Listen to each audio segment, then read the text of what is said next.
Albuquerque, New Mexico. Jesse Pinkman's basement. The moment Walter White became a murderer. A high school chemistry teacher with terminal cancer stands over a drug dealer named Domingo Molina, known on the streets as Crazy 8. The bike lock around Domingo's neck tightens. Walter pulls harder. Domingo gasps for air, stabbing wildly at Walter's leg with a shard of broken ceramic plate. Walter doesn't stop. He cries. He apologizes, but he doesn't stop. 90 seconds of strangling. Then silence. Walter White has crossed a threshold that neuroscience tells us changes the human brain forever. This is not fiction. This is documented psychology. Brain imaging studies conducted by researchers at Monash University in 2015 reveal that the orbitofrontal cortex, the region of your brain responsible for moral decision-making, activates intensely during a first act of violence. The more guilt you feel, the more this area lights up like a warning system screaming that you're doing something wrong. But here's what makes this terrifying. That warning system doesn't stay active. With repeated exposure to violence, the orbitofrontal cortex goes quiet. The guilt fades, the hesitation disappears. What once required tears and apologies becomes routine, mechanical, effortless.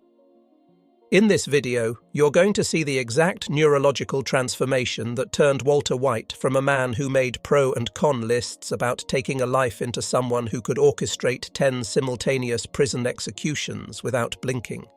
The science is real, the studies are published, and understanding how ordinary people become capable of extraordinary violence might be the most important lesson Breaking Bad ever taught. Before Walter White became Heisenberg, before the empire and the ego and the endless justifications, he was a different man entirely. Season 1, Episode 3 shows us a Walter White whose conscience still functions exactly as evolution designed it. He sits alone in Jesse Pinkman's basement with a yellow legal pad, drawing a line down the center. On the left side, he writes reasons to let Crazy 8 live. On the right, reasons to end his life. The left column fills an entire page. It's wrong. Crazy 8 has a wife and kids. Murder is murder. What about his own soul? The right column contains exactly one entry. He will kill your entire family if you let him go. Walter stares at this list for hours. This is what an intact moral processing system looks like. The part of his brain called the orbitofrontal cortex is working overtime, flooding him with guilt before he's even committed the act. He descends the basement stairs carrying a plate with a sandwich cut in half. Crazy 8 sits chained to a metal pole by a bike lock around his neck, weak from phosphine gas poisoning days earlier. Walter doesn't see a threat in this moment. He sees a human being. They talk, really talk. Crazy 8 mentions he used to work at his father's furniture store, Tampico Furniture. Walter realizes he might have bought furniture from this man years ago when his own children were small. They share a beer. Crazy 8 tells Walter about wanting to study music at Berkeley College before his father convinced him to get a business degree instead. Dreams deferred, paths not taken. Walter White understands deferred dreams better than anyone. This is the moment that reveals everything about who Walter White was before the transformation. He's searching desperately for a reason, any reason, to see Crazy 8 as more than just a problem to solve. He's humanizing him, connecting with him. Bryan Cranston would later describe this scene as showing Walt at his most vulnerable, a man of science trying to use logic and empathy to escape an impossible moral equation. The neuroscience research explains exactly what's happening in Walter's brain during these conversations. The fusiform gyrus, the region that processes faces and helps us recognize the humanity in others, is firing at full capacity. He's not seeing a criminal, he's seeing Domingo Molina, a 30-something man with a father who owns a furniture store and dreams of studying music. Walter has a violent coughing fit while bringing down another meal. He collapses. The plate shatters across the concrete floor. When he regains consciousness, Crazy 8 seems genuinely concerned, asking if Walter is okay. This small moment of reciprocal humanity nearly breaks Walter completely. He cleans up the shattered plate, brings a fresh sandwich, and sits with Crazy 8 for another hour. They discuss Walter's lung cancer. Crazy 8 even offers advice. "Get out of the meth business before it's too late," he says. "This line of work doesn't suit you. Leave money for your family some other way." Walter White makes a decision. He's going to let Crazy 8 go. The bike lock key sits upstairs. Walter heads toward the stairs, convinced he's found the moral path forward. His orbitofrontal cortex has won. His conscience has prevailed. He's still the good man who teaches chemistry to teenagers and goes home to his pregnant wife and disabled son. But then Walter does what any good scientist would do. He goes back to check his work. Walter White stands in the kitchen holding pieces of broken ceramic plate. He's methodically fitting them together like a puzzle, the way a chemistry teacher would approach any problem with systematic precision. One piece, then another, then another. The plate takes shape on the counter in front of him. But something is wrong. There's a gap, a missing section approximately 3 inches long with a sharp pointed edge. Walter's hands stop moving. His face changes. The empathy drains away, replaced by something colder. Pure calculation. Crazy 8 took the shard while Walter was unconscious on the basement floor, which means every conversation since then, every moment of perceived connection and shared humanity, was a performance. Crazy 8 was waiting for the right moment to drive that ceramic blade into Walter's throat. Jesse Pinkman had warned him about this exact scenario days earlier. "If I was Crazy 8, Jesse said, I'd find something sharp and wait until you got close enough." Walter dismissed it then as Jesse's paranoid street logic, but Jesse understood something Walter didn't. In the drug trade, survival requires assuming the worst about everyone. Walter's scientific mind wanted to believe that reason and empathy could transcend circumstance. The missing plate shard proves that belief was dangerous naivety. Walter walks down the basement stairs one final time. He's not carrying food now. The key to the bike lock dangles from his hand. Crazy 8 watches him approach, probably thinking his patient strategy has finally worked. Walter stops just out of reach. He asks a simple question. "Are you going to use that piece of plate you're hiding in your pocket to kill me?" Crazy 8's face reveals everything. The mask drops. The pretense of connection evaporates. He lunges forward with the ceramic shard extended. Walter pulls the bike lock chain. Hard. What happens next lasts less than 2 minutes, but represents a neurological transformation that brain imaging studies tell us is nearly irreversible. Crazy 8 thrashes. The shard cuts into Walter's leg multiple times, drawing blood. Walter braces his foot against the metal pole and pulls tighter. He's crying. Tears stream down his face as he watches the life drain from another human being by his own hands. But his grip doesn't loosen. His resolve doesn't break. He apologizes over and over, words spilling out between sobs. "I'm sorry. I'm sorry. I'm so sorry." But the apologies don't stop the killing. They just make it bearable. The moment Crazy 8 goes limp, something fundamental shifts in Walter White's neurochemistry. The orbitofrontal cortex that was screaming warnings throughout the entire pro and con list phase that flooded him with guilt during their conversations has now processed an undeniable reality. He killed someone and survived. The anticipated catastrophic emotional collapse didn't happen. He feels awful, yes. Shaken, absolutely. But he's still standing, still breathing, still capable of rational thought. The brain interprets this as crucial survival data. The moral warning system begins its first microscopic adjustment. The volume gets turned down, just slightly, just enough. Walter White climbs those basement stairs a different man than the one who descended them. The threshold has been crossed. Neuroscience tells us that first acts of violence create neural pathways that subsequent acts will travel more easily. The hard part, the part that required tears and justification and a missing plate shard to force his hand, is over. Everything that comes next will be easier. Season 1, Episode 6. 6 weeks after strangling Crazy 8 in that basement, Walter White walks into Tuco Salamanca's headquarters with a bag of crystal that isn't crystal at all. It's mercury fulminate, an explosive chemical compound so unstable that dropping it could level the room. Tuco has just beaten one of his own men nearly to death with bare fists for a perceived slight. The man's face is unrecognizable. Walter throws a single crystal onto the floor. The explosion blows out the windows. Tuco's crew hits the ground. Walter stands perfectly still, holding the bag over his head like a hostage negotiator. "Say my name," he demands. "Heisenberg," Tuco whispers. Notice something crucial here. Walter isn't crying. He isn't apologizing. 6 weeks ago he sobbed while taking a life. Now he's weaponizing chemistry to intimidate a psychopath, and there's something close to satisfaction in his eyes when Tuco shows fear.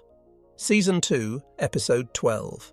Jane Margolis chokes on her own vomit while Walter White watches from 3 feet away. This isn't direct violence like Crazy 8. He's not strangling her, but he makes a choice. He bumps her accidentally, rolling her onto her back when she was stable on her side. Then, when she starts suffocating, he simply stands there. His hand reaches toward her, stops, reaches again, stops. The internal war lasts maybe 10 seconds before his hand falls to his side. Jane dies. Jesse Pinkman's girlfriend, the woman who threatened to expose Walter's operation, eliminated without Walter ever laying a finger on her. The neuroscience of this moment is remarkable because Walter has discovered something even more efficient than violence. He's learned to create circumstances where death happens naturally, and he can tell himself he wasn't really responsible. The orbitofrontal cortex processes this very differently than direct killing.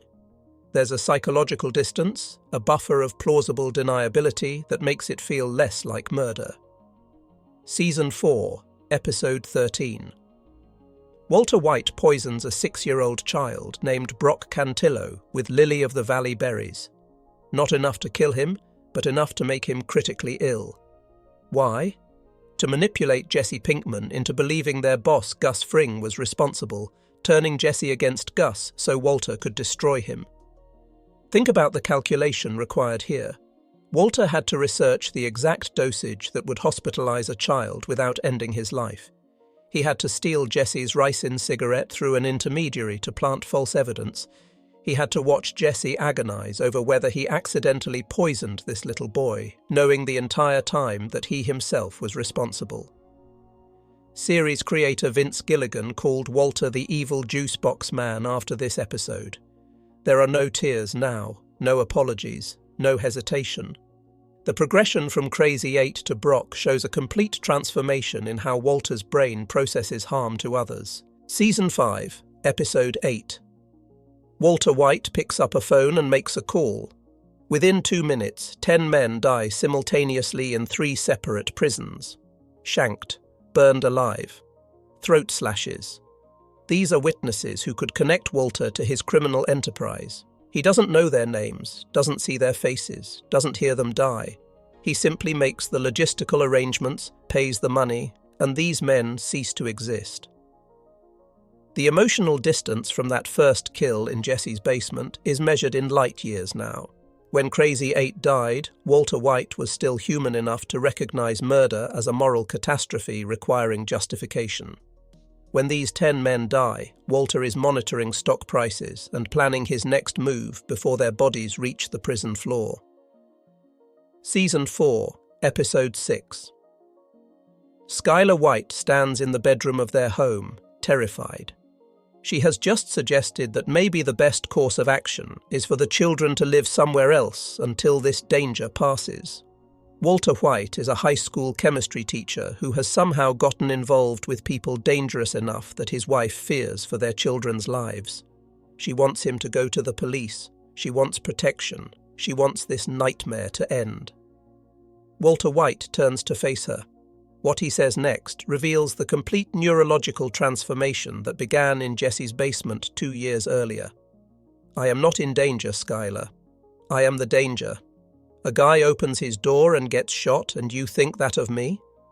No, I am the one who knocks. His voice doesn't waver.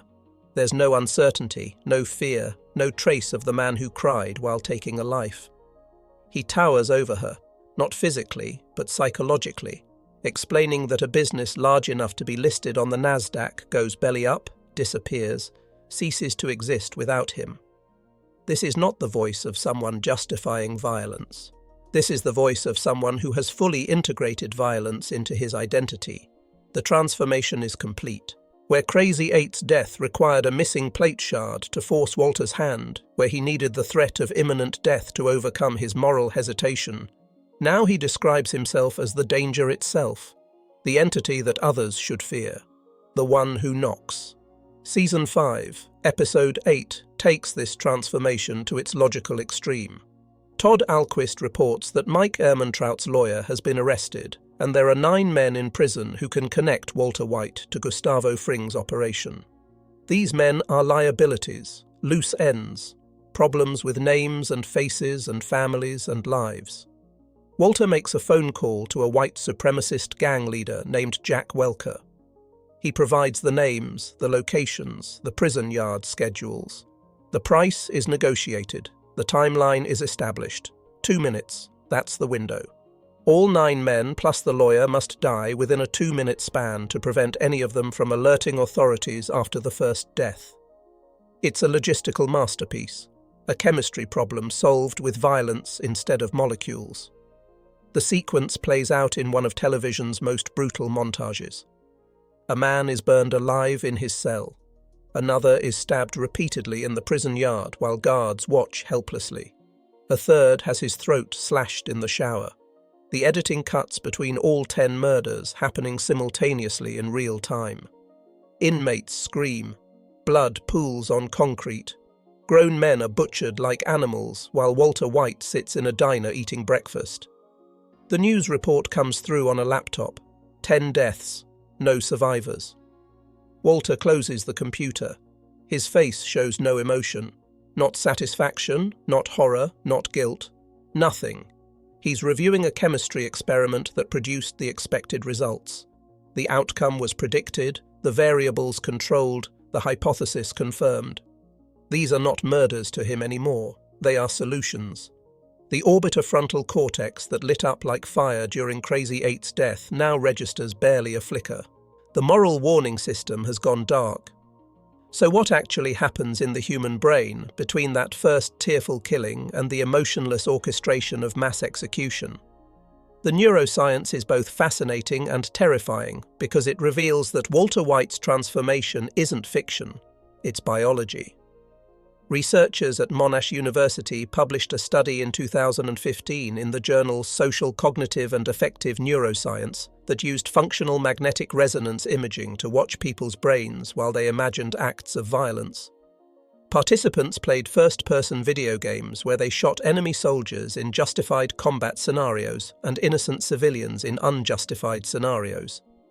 The results were stark. When people imagined shooting civilians, the lateral orbitofrontal cortex showed intense activation. This is your brain's moral processing center, the region that generates feelings of guilt and recognizes when you're violating core ethical principles. The more guilt participants reported feeling, the brighter this region lit up on the brain scans. But here's the crucial finding. When the same people imagined shooting enemy soldiers in contexts they perceived as justified, the orbitofrontal cortex went quiet. The neural mechanisms that normally scream "stop, this is wrong" became less active when the violence was seen as necessary or defensible. This explains Walter White's entire arc. That first kill of Crazy 8 activated his orbitofrontal cortex at maximum intensity because he saw it as unjustified murder, even though the missing plate shard proved Crazy 8 would have killed him first. His brain was processing it as a moral catastrophe. But with each subsequent act of violence, Walter constructed justifications. Tuco was a psychopath who would eventually kill them. Jane was going to destroy Jesse with heroin and expose their operation. Gus was planning to eliminate both of them. The 10 prisoners were liabilities who would send him to jail for life. Each rationalization allowed his brain to recode the violence from unjustified to justified, progressively quieting that orbitofrontal warning system. The neurochemistry compounds this transformation. Research published in the Journal of Neuroscience by Van Erp and Michek in the year 2000 documented what happens to neurotransmitters during repeated aggressive behavior in animal models. Dopamine levels in the nucleus accumbens, a region associated with reward processing, showed sustained increases after aggressive confrontations. The brain was literally rewarding the violent behavior. Meanwhile, serotonin levels in the prefrontal cortex, the area responsible for impulse control and moral reasoning, decreased significantly with repeated aggression. Lower serotonin means reduced behavioral inhibition. It becomes easier to act on violent impulses because the chemical brake system is failing. Studies on chronic violence exposure show these changes can persist long-term, fundamentally altering how the brain processes future moral decisions. The prefrontal cortex itself undergoes structural changes from violence exposure. This is the brain region that separates humans from animals in terms of impulse control and long-term planning. Brain imaging studies on individuals with histories of violent behavior consistently show reduced activity and even reduced volume in prefrontal regions. It's not that violent people lack morals, it's that the neural machinery for implementing moral restraint has been compromised. The first time you commit violence, your prefrontal cortex works overtime trying to stop you. That's why Walter cried and apologized. His prefrontal cortex was fighting him every second. By the 10th act of violence, the prefrontal cortex has learned a devastating lesson. Violence works. It solves problems. And the catastrophic emotional consequences you feared never materialized. So it stops fighting. It adapts. It rewires. This is not just a television character study. The neural mechanisms that transformed Walter White operate in real human brains every single day. In November 2019, 2 chemistry professors at Henderson State University in Arkansas were arrested for manufacturing methamphetamine. Terry David Bateman held a PhD in organic synthesis from the University of Arkansas. Bradley Allen Rowland had a PhD in theoretical chemistry from the University of Texas at Austin. Both had legitimate academic careers, families, reputations. The science building on campus had to be closed when elevated levels of benzyl chloride, a methamphetamine precursor, were detected in the air. Media coverage immediately called them real-life Walter Whites. But the comparison misses the deeper truth. It wasn't their chemistry knowledge that led them to cook meth. It was the same psychological mechanisms that rewired Walter White's brain. The ability to rationalize, to justify, to progressively silence the internal voice that says this is wrong. Military research has documented this transformation for decades. Soldiers in combat situations show the exact orbitofrontal cortex patterns identified in the Molenberghs study. When violence is perceived as justified, when the enemy is dehumanized, when the context provides moral cover, ordinary people become capable of extraordinary violence without the emotional devastation we assume would follow. The first time a soldier takes a life, the psychological impact can be crushing. Post-traumatic stress, moral injury, years of consequences. But military training specifically works to rewire these responses, creating contexts where violence feels necessary rather than monstrous. It's the same neurological adaptation Walter White experiences, just with institutional support and cultural validation. The Stanford prison experiment conducted by Philip Zimbardo in 1971 demonstrated how quickly normal people can become abusive when given power and a justifying context. College students randomly assigned to play prison guards began psychologically torturing students assigned as prisoners within days. The experiment had to be terminated early because the cruelty escalated so rapidly. These weren't violent criminals. They were ordinary young men who found themselves in a situation where their brains could rationalize behavior they would have found unthinkable a week earlier. The orbitofrontal cortex, that moral warning system, can be overridden not just by repeated violence, but by social contexts that provide justification. Understanding this doesn't make you paranoid, it makes you aware. When you recognize the progressive nature of moral disengagement, you can see it happening in yourself and others before it reaches the point of no return. That first small rationalization, that initial willingness to bend your principles because the circumstances seem special, that's the moment Walter White starts becoming Heisenberg. That's when the orbitofrontal cortex begins learning that your moral rules are negotiable. The neuroscience shows us that violence isn't a switch that flips. It's a slope that you slide down one small compromise at a time. Walter White started by telling himself he was providing for his family. He ended by poisoning children and orchestrating mass murder. The distance between those 2 points was travelled in tiny increments, each one making the next slightly easier. The transformation that took Walter White from teacher to killer isn't fiction. It's documented neuroscience. And recognizing how it works might be the only defense against becoming it yourself. But Walter White didn't just destroy himself with violence. He destroyed everyone around him using techniques even more sophisticated than murder. In the next examination, we explore how he systematically dismantled Jesse Pinkman's mind using manipulation tactics that psychologists now study as textbook examples of psychological warfare.